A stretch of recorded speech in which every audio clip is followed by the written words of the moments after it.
আসসালামু আলাইকুম। আমি মোহাম্মদ হাবিবুর রহমান। আমরা এমন একটা জায়গায় এসেছি আজকে, নিভৃত একটা গ্রাম।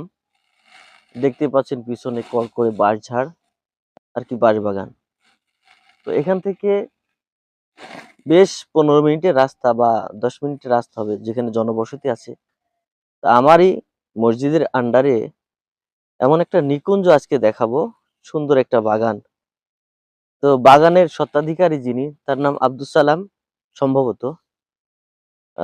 আমরা সেই বাগানে এসেছি। পড়ন্ত বিকেলে আপনারা দেখুন সূর্যটা আহ এখনো আছে হয়তো আধা ঘন্টা মতো।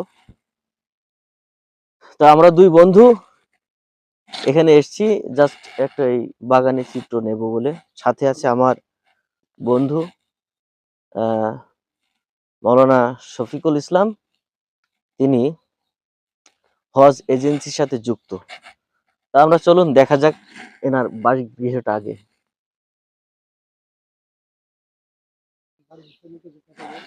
বন্ধু, এই বাড়িটা তুমি কি আগে এসছো নাকি এখানে? আমি আসলে অনেক আগে এসেছি। জানি আর কি, যেহেতু একই মহল্লাতে দীর্ঘদিন থেকে গিয়েছি। আমি পাশের মহল্লাতে দীর্ঘ সময় খেদমত করেছি। তো আমাদের আব্দুস সালাম ভাই নামের একজন ব্যক্তি, তেনার জীবনটা এমন এক মানে স্রোতের দিকে চলছে, যেটা আসলে এখানে না আসলে বা না দেখলে বোঝা যাবে না। ভাইয়ের বয়স প্রায় মনে হয় 40-45 আপ, এখনো পর্যন্ত বিবাহ শাদী করেনি। বিবাহ করেনি? এই অবস্থায় এখানে পড়ে আছে একা একা বেচারা।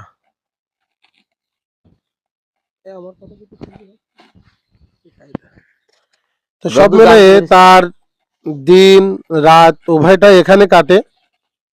আসো এদিকে আসো। এই তার বাসভবন, একা একাই রান্না করে, একা একাই থাকে, একা একাই খাওয়া দাওয়া করে। এই চালার ঘর থেকেই তার সাধ্য থেকে সাধনা তৈরি হয়েছে যে একটা বাগান তৈরি করবে। যে বাগানটা এখন মোটামুটি একটা বড় আকারের, বেশ কয়েক বিঘা জমি নিয়ে একটা বাগান তৈরি হয়েছে, লিচু বাগান। এই বাগানটার কত এরিয়া হতে পারে? যতটুকু মনে হচ্ছে যেন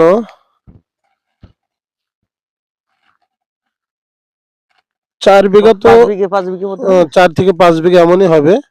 আর ওই সাইডে তাদেরই জমিতে অনেক বাঁশবাগান আছে। এবং ওনার একটা ভাই রানিং বর্তমান ওয়ার্ড কাউন্সিলর।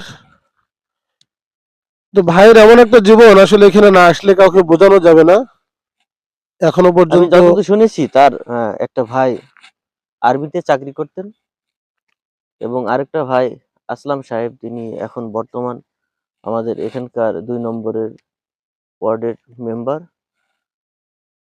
কিন্তু তিনি একাই, আরেকটা ভাই হয়তো এরকম ছিল, মারা গেছে। তিনি এই বাগানে একাকী রাত যাপন করেন। তো এটা আমার কাছে আশ্চর্য লেগেছে। মানুষ একটা তার জৈবিক চাহিদা, তার খাদ্যাভ্যাস, তার পরিবার থেকে বিচ্ছিন্ন অবস্থায় থাকা, এগুলো নাকি তার ভালো লাগে। এইটা তার কাছে ভালো লাগে। কিন্তু আমাদের কাছে আশ্চর্য লাগছে, একটা মানুষ নির্জন। পরিবার থেকে নির্জনে এইভাবে এই জঙ্গলে থাকা মতোই অবস্থা। তো সে একটা সাধনার ভিতর অবশ্যই আছে। চলুন দেখি তার কি অবস্থা। আমরা দেখি ভাইকে পাওয়া হয়তো যায় কিনা বাগানে। ভাইকে পাওয়া যায় কিনা। আর তার পারমিশন নিয়েই আমরা এই বাগানে ঢুকেছি। অবশ্যই আমরা লিচু গাছগুলো দেখাই একটা সুন্দর পরিবেশে। লিচু গাছগুলো বেশ বয়স কত হতে পারে? 10? মোটামুটি 8 থেকে 10 বছর সম্ভবত হবে। খুব সুন্দরভাবে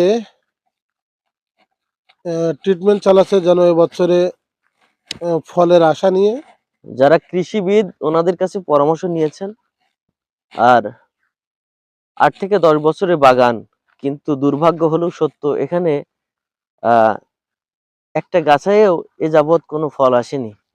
অথচ আমার একটা গাছ আছে, প্রথম বছরেই 42টা লিচু এসেছে। এটা কি ধরনের গাছ, এটা কেমন গাছ, এটা আমরা জানি না। তবে আমরা দেখতেছি আর কি এই গাছগুলো। এই গ্রামের ভিতরে এত সুন্দর একটা বাগান, নিকুঞ্জ, এটা আসলে সহজে পাওয়া যায় না। এই যে আপনারা গাছগুলো দেখছেন। জিজ্ঞেস করবি কয় বিঘা জমির উপরে, যদি একটা কথা জিজ্ঞেস করে তারপরে। ইতিপূর্বে আমি একদিন এসেছি এই বাগানে, আর আজকে।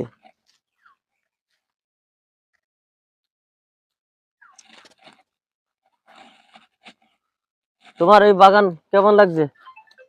আলহামদুলিল্লাহ, আসলে অনেক সুন্দর লাগছে বাগানটা, অনেক ভালো লাগছে জায়গাটা এসে আসার পরে। এর আগেও এসেছি, তখন গাছগুলো ছোট ছিল, কিন্তু এখন গাছগুলো অনেক বড় হয়ে গেছে এবং অনেক বড় একটা বাগান, দেখতে অনেক ভালো লাগছে।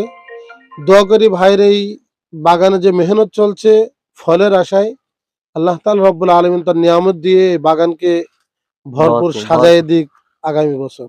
আমিন আমিন।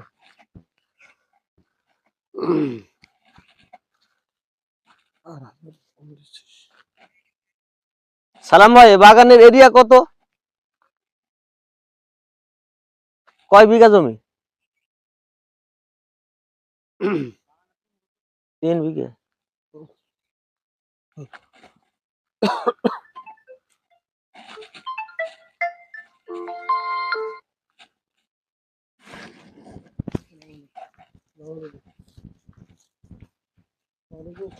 বিভিন্ন ফলের গাছ, কুলের গাছ, লিচু গাছ, কলা গাছ, বিভিন্ন কাঠের গাছ ইত্যাদি গাছগুলো এখানে আছে।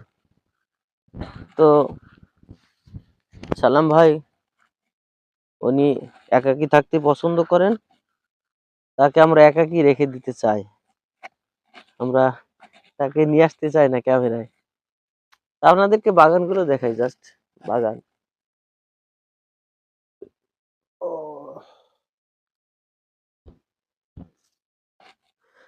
এই বাগানে থাকাও একটা শান্তির ব্যাপার আমার কাছে মনে হচ্ছে, জানি মানে মানুষ যখন সামাজিক ভাবে থাকতে থাকতে একটু হাঁপিয়ে ওঠে লোকালয়ে, তখন সে খোঁজে একটু নীরবতা, আর এই বাগানে সে নীরবতা আমি খুঁজে পাচ্ছি। তবে অন্য বাগানের তুলনায় এই বাগানটা মনে হচ্ছে যেন পরিপাটি, চতুর্পাশ অনেক পরিপাটি, অনেক সুন্দর পরিচ্ছন্ন, লাগছে। পরিপাটি। এই বাগানটা লিচু আসলে কিন্তু পরিপূর্ণ হয়ে যাবে, তার আগে লিচু না থাকলে তো, বা লিচু না ধরলে তো আর বাগান পরিপূর্ণ হয় না। জাস্ট গাছগুলো হয়েছে বড় বড়, কিন্তু কোন ফল আসেনি।